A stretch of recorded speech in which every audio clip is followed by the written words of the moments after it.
Hi friends, welcome back to my channel. ఈరోజు మీకు ఈ సీరియల్లో ఏం జరిగిందో తెలుసుకోవాలి అనుకుంటున్నారా?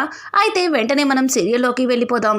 ఇక కావ్య అప్పుతో ఫోన్లో మాట్లాడడం విన్న రుద్రాని అయితే ఎలా అయినా సరే వీళ్ళకంటే ముందుగానే ఆ మాయని అక్కడి నుంచి తప్పించాలని అనుకుంటుంది.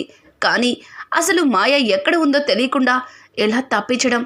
ఈ కావ్యని ఫాలో చేస్తే ఖచ్చితంగా ఆ మాయని పట్టుకోగలుగుతాం అని చెప్పి ఇక కావ్యతో పాటే రుద్రాని ఫాలో చేస్తూ ఉంటుంది.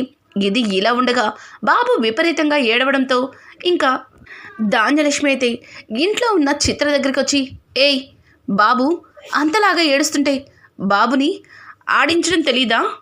అసలు బాబుకి నీకు సంబంధం లేనట్టుగా అలా కూర్చున్నావేంటి అని ధాన్యలక్ష్మి అడగడంతో ధాన్యలక్ష్మి మాటలకి మాయ, కాదండి బాబు బాబు నా దగ్గర అస్సలు ఊరుకోవట్లేదండి.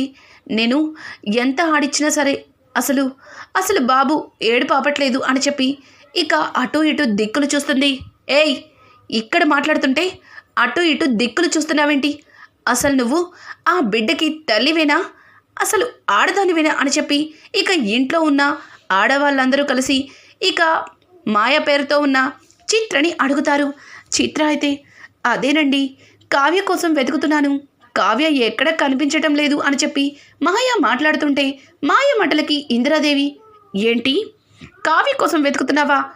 కావ్యాని ఆయన చేద్దామనుకుంటున్నావా? అస్సలు కుదరదు. ఇప్పటికే నా మనవడు ఈ బిడ్డని తీసుకొచ్చి దాన్ని తల్లిని చేశాడు.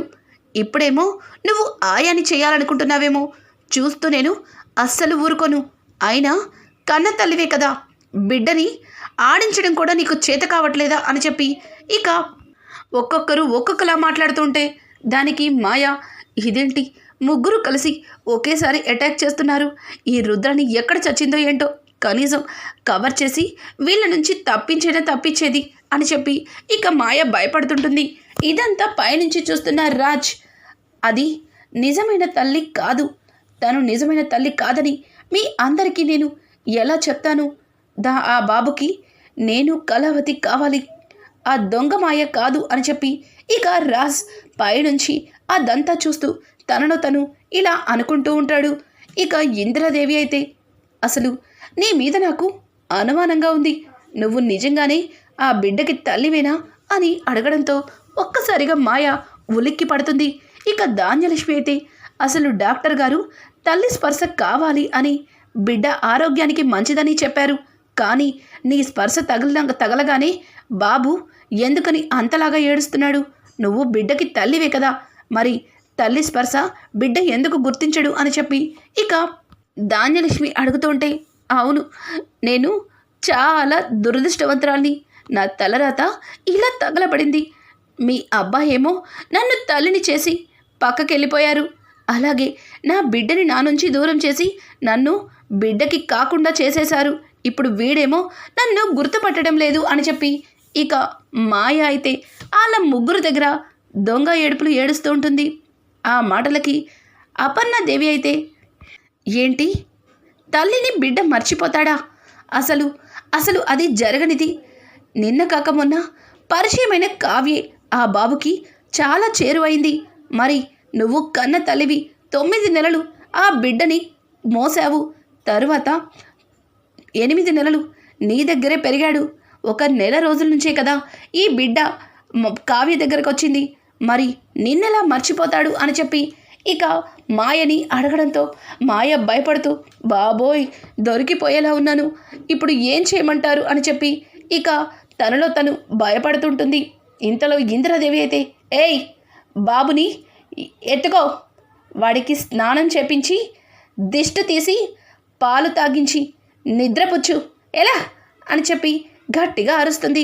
అమ్మయ్య, కసరితే కసరారు కానీ నన్ను ఇక్కడి నుంచి పొమ్మన్నారు, ఇప్పుడు నాకు హాయిగా ఉంది అని చెప్పి ఇక బాబుని వాకర్లో వేసి తీసుకువెళ్తుంటే, ఏయ్ అలా తీసుకెళ్తావేంటి, ఎత్తుకో అని చెప్పి గట్టిగా అరుస్తుంది. అలా అరవడంతో ఇక బాబుని ఎత్తుకుని అక్కడి నుంచి మాయ, అమ్మో వీళ్ళకి దొరికితే రఫ్ అండ్ టఫ్ వాయించేస్తున్నారు, ఎక్కడ దొరికిపోతానేమో అని భయం వేసింది. దేవుడా, ఇదంతా చూస్తుంటే వీళ్ళు నన్ను మామూలుగా వాడుకునేలా లేరు అని చెప్పి ఇక మాయ అక్కడి నుంచి బాబుని తీసుకుని వెళ్ళిపోతుంది. ఇంతలో కిందకైతే రాజ్ వస్తూ మాయ చేతిలో నుంచి బిడ్డని తీసుకుంటాడు. నువ్వు నిజమైన తల్లివి కాదని నాకు తెలుసు, వీడికి తెలుసు, కానీ వాళ్ళకి తెలియదు కదా. ఇంకెన్ని రోజులు మోసం చేస్తావు? ఇక నీ ఇంటి నుంచి బయటికి అడుగు పెట్టే టైం దగ్గర పడింది, రెడీగా ఉండు అని చెప్పి ఇక రాజ్ అయితే బాబుని తీసుకుని అక్కడి నుంచి వెళ్ళిపోతుంటే మాయ రాజ్ చెయ్యి పట్టుకుని, ఆగు రాజ్, ఎక్కడికి వెళ్ళిపోతున్నావు? ఇంట్లో నుంచి నేను వెళ్ళటం కాదు, నీ జీవితంలోకి అడుగు పెట్టే టైం దగ్గర పడింది. నువ్వు ఇందాక వినలేదా? అత్తయ్య గారు, అదే మీ అమ్మగారు మరొక 2 రోజుల్లో మనిద్దరికి పెళ్ళిని ఫిక్స్ చేశారు. ఇక నీ జీవితంలోకి ఎంటర్ అయ్యే రోజు ఇక 2 రోజులు మాత్రమే ఉంది. తరువాత ఎలాగో ఇక నీతోనే నా జీవితం అనుకో అని చెప్పి మాయ మాట్లాడుతుంటే, షటప్ షటప్, నిన్ను కనీసం అత్తగారు అని పిలవడానికి కూడా మా మమ్మీ అంగీకరించలేదు. నిన్ను నా జీవితంలోకి ఎలా రాణిస్తాననుకుంటున్నావు? అది జరగని పని. నా జీవితంలో కళావతి మాత్రమే ఉంటుంది. నాకు భార్యగా, ఈ ఇంటి కోడలిగా కళావతి తప్ప నా జీవితంలోకి అడుగుపెట్టే అవకాశం ఇంకెవ్వరికీ లేదు. నేను చచ్చేంతవరకు నా భార్య కళావతి మాత్రమే. ఇంకొక్కసారి ఇట్లాంటి పగటి కలలు కనడం మానేసి అని అనుకుంటూ రాజ్ అక్కడి నుంచి వెళ్ళిపోతాడు. ఈ మాటలన్నీ విన్న స్వప్న అయితే చాలా ఆనందపడుతుంది. ఇక స్వప్న అయితే మాయకి ఎదురవుతుంది. ఏంటి అలా చూస్తున్నావు అని చెప్పి స్వప్నని మాయ అడుగుతుంటే ఇక స్వప్న మాయ చెంప పగల కొడుతుంది. ఏయ్, నేనేం మాట్లాడకుండా ఇలా కొట్టేశావేంటి అని అడగడంతో, నేను ఎందుకు కొట్టానో, ఎందువల్ల కొట్టానో ఆలోచించడానికే నీకు సంవత్సరం టైం పడుతుంది. అట్లాంటిది నువ్వు రాజుని పెళ్లి చేసుకొని ఈ దుగ్గిరాల వారింటి కోడలైపోతానని పగటి కలలు కంటున్నావు కదా. ఆ పగటి కళల్లో నుంచి బయటికి రావాలనిలే. వెళ్ళు వెళ్ళు వెళ్ళు అని చెప్పి ఇక స్వప్న అయితే మాయని చిరాకు పడుతుంది. మాయ, అమ్మో, రుద్రాణి గారు చెప్పినట్టు ఆవిడ కోడల దగ్గర కాస్త జాగ్రత్తగా ఉండాలి అని అనుకుంటూ అక్కడి నుంచి వెళ్ళిపోతుంది. మాయ అయితే ఇక కావ్య అప్పు దగ్గరికి వెళ్ళి, అప్పు ఎక్కడ ఆ మాయ ఇల్లు అని అడగడంతో, అక్క కనిపిస్తుంది, అదే అదే మాయ ఇల్లు. మాయ ఇంకా ఊరు నుంచి వచ్చినట్టు లేదు. తను వచ్చే వరకు వెయిట్ చేద్దామా అని అడగడంతో, చూడప్పు, నాకంత టైం లేదు. లోపలికి వెళ్ళి తను వచ్చిందో రాదో ముందు చూద్దాం, తరువాత ఏం చేయాలో అప్పుడు ఆలోచిద్దాం. పద, ఇక్కడే ఉండి టైం వేస్ట్ చేయడం నాకు అస్సలు ఇష్టం లేదు అని చెప్పి ఇక కావ్య అప్పుని తీసుకుని లోపలికైతే వెళ్తుంది. ఇదంతా చూస్తున్న రుద్రాణి అయితే, ఏంటి నిజమైన మాయ ఇదే ఇంట్లో ఉందా? అయితే ఆ మాయని వీళ్ళ నుంచి ఎలా తప్పించాలి అని చెప్పి ఇక రుద్రాణి ఆలోచిస్తూ కారులో నుంచి దిగి దొంగచాటుగా చూస్తుంటుంది. ఇక డోర్ కొట్టడంతో ఇంతకు ముందు మాయ ఫ్రెండ్ అంటూ వచ్చిన అమ్మాయి డోర్ ఓపెన్ చేస్తుంది. తనని చూసిన అప్పు, ఏంటి మళ్ళీ నువ్వే వచ్చావు? మాయ ఇంకా రాలేదా ఊరు నుంచి అని అడగడంతో, దానికి తన ఫ్రెండ్, ఇంకా రాలేదండి, ఆల్రెడీ తను వచ్చేస్తున్నాను అని కాల్ చేసింది, ఆన్ ద వే అనుకుంటా, నాకు తెలిసి ఇంకొక పావు గంటలో ఇక్కడ ఉండొచ్చు అని చెప్పి ఇక తన ఫ్రెండ్ మాట్లాడుతూ, ఈవిడెవరండి, ఎప్పుడు చూడలేదు, కొత్తగా కనిపిస్తుంది అని అనడంతో, తను మా అక్కలే, చిన్నప్పటి ఫ్రెండ్ కదా, కలిసి వెళ్దామని వచ్చాంలే అని చెప్పి ఇక వాళ్ళిద్దరూ మాట్లాడుకుంటూ ఉండగానే ఒక పెద్ద కార్ వచ్చి ఆ ఇంటి ముందు ఆగుతుంది. అలా కార్ ఆగడంతో తన ఫ్రెండ్, అదిగో మాయ వచ్చేసినట్టుంది అని మాట్లాడడంతో ఇద్దరు కూడా ఒక్కసారిగా వెనక్కి తిరిగి చూస్తారు. ఇక కారులో నుంచి ఒక బ్రీడ్ కేస్ని తీసుకొని మాయ లోపలికి నడుచుకుంటూ వస్తుంది. మాయ అలా లోపలికి వస్తూ ఉన్నట్టుండి కావ్య అప్పులని చూస్తుంది. మాయకి కావ్య ముందే తెలుసు కాబట్టి భయపడుతూ అక్కడే ఆగిపోతుంది. ఇక కావ్య వెనక్కి తిరిగి మాయతో, ఏంటి వచ్చేసావా, రామ్, నీకోసమే ఎదురు చూస్తున్నాను, మర్యాదగా ఏం జరిగిందో చెప్పకపోతే తరువాత నేను ఎలాంటి నిర్ణయం తీసుకుంటానో నువ్వు అస్సలు ఊహించవు. ఇప్పుడే చెప్తున్నాను, నువ్వు ఆ బిడ్డకి తల్లివన్నమాట నాకు తెలుసు. కానీ నువ్వు వాడుతున్న నాటకం మొత్తం నాకు బాగా తెలుసు. నువ్వు నిజం చెప్పకపోతే తరువాత పోలీసుల దగ్గర ఊసలు లెక్కెట్టాల్సి ఉంటుంది అని చెప్పి ఇక కావ్య మాయని భయపెడుతుంది. మాయ కావ్య అలాగే అప్పులు మాట్లాడుతున్న మాటలకి భయపడి అక్కడి నుంచి పరుగులు తీస్తుంది. ఇక తన్ని పట్టుకోవడానికి వీళ్ళిద్దరు కూడా తన వెంట పడతారు. ఇంకా రుద్రాణి అయితే ఇదేంటి, ఒక్క మాట కూడా మాట్లాడకుండా మాయ అలా పారిపోతుంది. నాకు మాయని పట్టుకునే అవకాశం లేకపోయినా తనే నాకు మంచి అవకాశాన్ని కల్పించింది. ఇక మాయ, నువ్వు ఆ దేవుడి దగ్గరికి వెళ్ళిపోవడానికి నీకు నేను మంచి ఛాన్స్ ఇస్తాను అని చెప్పి రుద్రాని కారెక్కి మాయ ఎటువైపు అయితే వెళ్తుందో అట్నుంచి తన కార్ని ఫాస్ట్గా డ్రైవ్ చేస్తుంది. ఇక తను పరిగెత్తుతున్న దానికి ఆపోజిట్గా రుద్రాని వచ్చి మాయని గుద్దేస్తుంది. మాయ ఉన్నట్టుండి పక్కనే ఉన్న పెద్ద రాయి మీద పడిపోతుంది. తన తలకి బలంగా గాయం తగులుతుంది. ఇంకా వెంటనే అప్పు అలాగే కావ్య ఇద్దరు కూడా మాయ దగ్గరికి వచ్చి మాయ మాయ కళ్ళు తెరువు అని చెప్పి ఇద్దరు లేపుతుంటారు.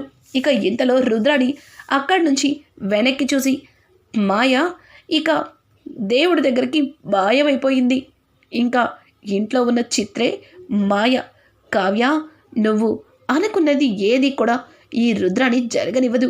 ఈ రుద్రాణి ఏదనుకుంటే అది జరిగి తీరుతుంది అని చెప్పి ఇక అక్కడి నుంచి రుద్రాణి చాలా హ్యాపీగా మాయని చంపేశానని తెగ సంబరపడిపోతూ వెళ్ళిపోతుంది.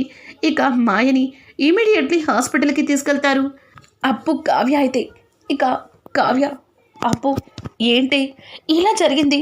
ఇంకొక 2 రోజుల్లో మా అత్తగారు ఇంట్లో ఉన్న ఆ మోసగత్తెకి అలాగే ఆయనకి పెళ్లి జరిపించడానికి ముహూర్తాన్ని ఫిక్స్ చేశారు.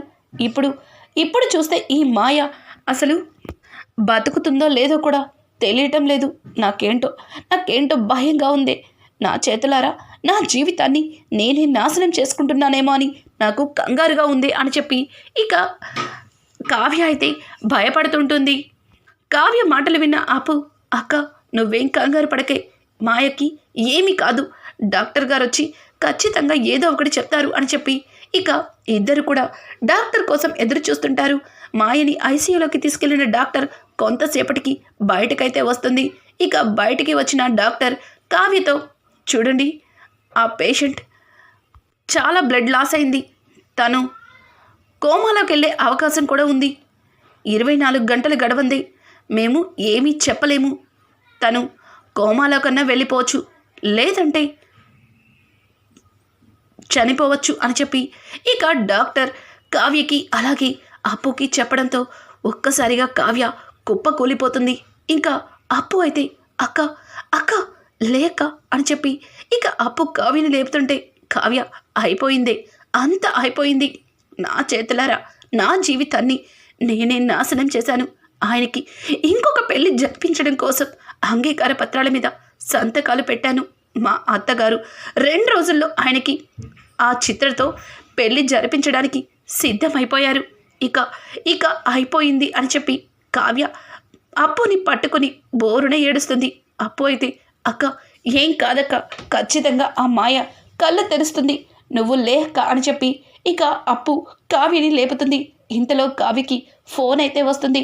రుద్రాణి ఫోన్లో గట్టిగా నవ్వుతూ, ఏంటి మాయని తీసుకురావడానికి బయలుదేరి ఇంతవరకు రాలేదు అంటే మాయ దేవుడి దగ్గరికి వెళ్ళిపోయిందా లేకపోతే పూర్తిగా మాయమైపోయిందా అని అడగడంతో ఆ మాటలు విన్న కావ్య కోపం తెచ్చుకొని ఏం చెయ్యలేక ఫోన్ కట్ చేస్తుంది.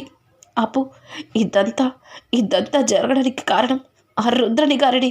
ఎలా అయినా సరే ఆవిడ ఆడుతున్న నాటకాన్ని బయట పెట్టాలి, ఇంట్లో జరుగుతున్న అనర్థాలని ఆపాలి, ఏం చేయాలో అర్థం కావట్లేదు అని చెప్పి ఇంకా కావ్య తనలో తను కుమిలిపోతుంది. ఇంతలో అక్కడికి రాజ్ అయితే వస్తాడు. రాజ్ని చూసిన కావ్య, ఏమండి అని ఇక రాజ్ని హక్ చేసుకుంటుంది. రాజ్, ఏమైంది అసలు, ఎందుకు నన్ను అర్జెంటుగా రమ్మని ఫోన్ చేసావు? అప్పు ఏం జరిగింది అని అడగడంతో, బావా అది అక్క నేను మాయ కోసం వెళ్ళాం, అక్కడ అక్కడ అనుకోకుండా మాయకి యాక్సిడెంట్ జరిగింది. తను తను కోమాలకు వెళ్ళే అవకాశం ఉందని డాక్టర్లు చెప్తున్నారు. ఏం చేయాలో అర్థం కావట్లేదు. అక్కని చూస్తే నాకు భయం వేసింది. అందుకే అందుకే మీకు ఫోన్ చేశాను అని చెప్పి ఇక అప్పు చెప్పడంతో అప్పు మాటలకి రాజ్ నాకు నాకు బాగా తెలుసు ఇలాంటిదేదో ఒకటి జరుగుతుందని. కంగారు పడకు, ఖచ్చితంగా మనకి మంచి జరుగుతుంది.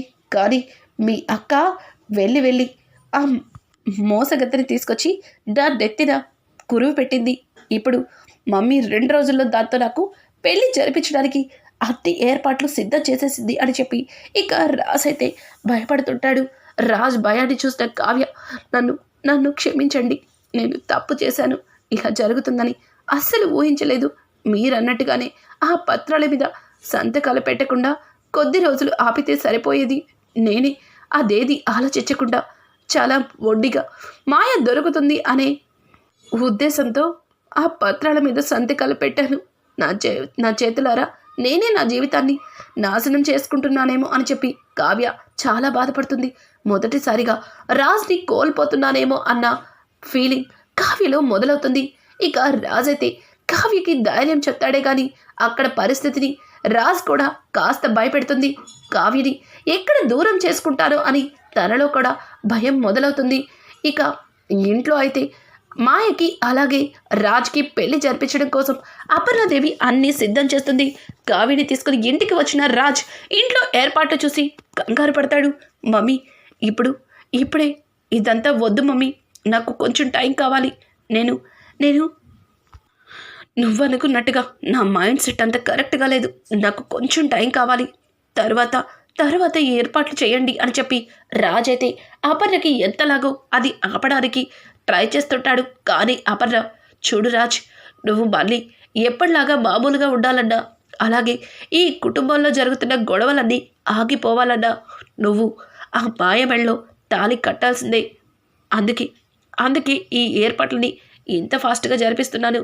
ఇక నువ్వేం మాట్లాడవని అనుకుంటున్నాను అని చెప్పి ఇక అపర్ణ అక్కడి నుంచి వెళ్ళిపోతుంది.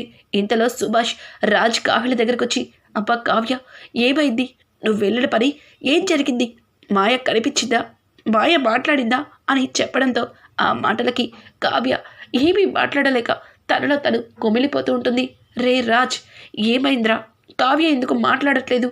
ఏం జరిగిందో చెప్పు అని అడగడంతో అది డాడీ అని చెప్పి ఇక జరిగిందంతా కూడా సుభాష్కి చెప్పేస్తాడు రాజ్. అయితే అదంతా విన్న సుభాష్, నాకు ఖచ్చితంగా తెలుసు ఇలాంటిదేదో జరుగుతుందని, అందుకే కదా నిజాన్ని బయట పెడతానన్నాను. ఇక మీరెవ్వరు ఆపినా సరే ఆగేదే లేదు. ఇప్పుడే అందరికీ కూడా జరిగిందంతా చెప్తారు అని చెప్పి ఇక సుభాష్ అయితే ఇంట్లో అందరినీ పిలుస్తాడు. ఇక అపర్ణ అయితే, ఏంటండి మీరు, ఏమైంది అని అడగడంతో అపర్ణ, నువ్వు నన్ను క్షమించవని నాకు తెలుసు, కానీ ఇప్పటికి కూడా నేను నోరు విప్పకపోతే ఇక్కడ నా కొడుక్కి కోడలికి అన్యాయం జరుగుతుంది అని చెప్పి ఇక సుభాష్ అయితే భయపడుతూ అపర్ణ 2 చేతుల్ని పట్టుకుంటాడు. ఇంతలో రుద్రాణి, ఇదేంటి, నేను ఎంతో కష్టపడి మాయని పైలోకాలకి పంపించి వస్తే ఇక్కడ సుభాష్ అన్నయ్య నా ప్లాన్స్ అన్ని తారుమారు చేస్తున్నాడు అని చెప్పి ఇక రుద్రాణి అయితే భయపడుతూ, అన్నయ్య, నాకు అర్థమైంది, రాజ్ని మాయతో పెళ్లి జరిపించడం నీకు ఇష్టం లేదు, కావ్యకి అన్యాయం జరుగుతుందనే కదా నువ్వు ఇట్లాంటి మాటలు మాట్లాడుతున్నావు. చూడన్నయ్య, కావ్యకి అన్యాయం జరగదు, అలాగే ఇంట్లో ఉన్న మాయకి అన్యాయం జరగదు. ఖచ్చితంగా వదిన ఇద్దరికి న్యాయం చేస్తుంది. నువ్వు కాస్త డిప్రెషన్లో ఉన్నట్టున్నావు, లోపలికి రా అని చెప్పి ఇక రుద్రాణి అయితే సుభాష్ని బలవంతంగా తీసుకెళ్ళబోతుంటే సుభాష్ రుద్రాణి చేతుల్ని గట్టిగా ఇదిలించుకుంటాడు. ఆగమని చెప్పానా? అసలు నన్ను ఆపడానికి నువ్వెవరు అని చెప్పి సుభాష్ గట్టిగా రుద్రాణి మీద అరుస్తాడు. రుద్రాణి భయపడి వెనక్కి వెళ్ళిపోతుంది. ఇక అపర్ణ అయితే, ఏవండి, ఏమైందండి? ఎన్నడూ లేంది ఇంత కోపంగా కనిపిస్తున్నారు, అసలు ఏం జరిగింది అని అడగడంతో ఆ మాటలకి సుభాష్, చూడపర్ణ, రాజ్ తీసుకొచ్చాడే ఈ బిడ్డ రాజ్కి పుట్టిన బిడ్డ కాదు, ఈ బిడ్డ నా బిడ్డ, నేను చేసిన తప్పిదం వల్ల పుట్టిన బిడ్డ అని చెప్పడంతో ఒక్కసారిగా అపర్ణ అక్కడే కుప్పకూలిపోతుంది. ఇక ఇతరదేవి అయితే, రే సుభాష్, ఏం మాట్లాడుతున్నావురా? ఆ బిడ్డ నీ బిడ్డేంటి? అసలు అసలు నువ్వు నిజమే చెప్తున్నావా అని అంటుంటే పక్క నుంచి ఇక ప్రకాశమైతే, అన్నయ్య ఏం మాట్లాడుతున్నావు? ఆ బిడ్డ నీ బిడ్డేంటి? నువ్వు నువ్వు ఆవేశంలో ఉన్నావు అని అంటుంటే, ఆవేశంలో నేనేమి తప్పులు మాట్లాడటం లేదు. మీ అందరికీ తెలియని నిజాన్ని చెప్తున్నాను. ఈ బిడ్డ నా బిడ్డే. కేవలం నేను చేసిన పొరపాటు వల్ల పుట్టిన బిడ్డ. ఈ బిడ్డ వల్ల ఈ రోజున నా కొడుకు కోడలు జీవితం నాశనం అయిపోతుంటే చూస్తూ ఊరుకోలేను అని అంటుంటే, మరి ఈ మాయ ఎందుకు? ఆ బిడ్డ రాజ్కి తనకి పుట్టిన బిడ్డని చెప్పింది అని చెప్పి ధాన్యలక్ష్మి అడగడంతో, ఎందుకంటే తను అసలు ఈ బిడ్డకి తల్లే కాదు, అసలు తను మాయే కాదు, తను నాటకం ఆడుతుంది. అసలు మాయ అని ఈ ఇంట్లోకి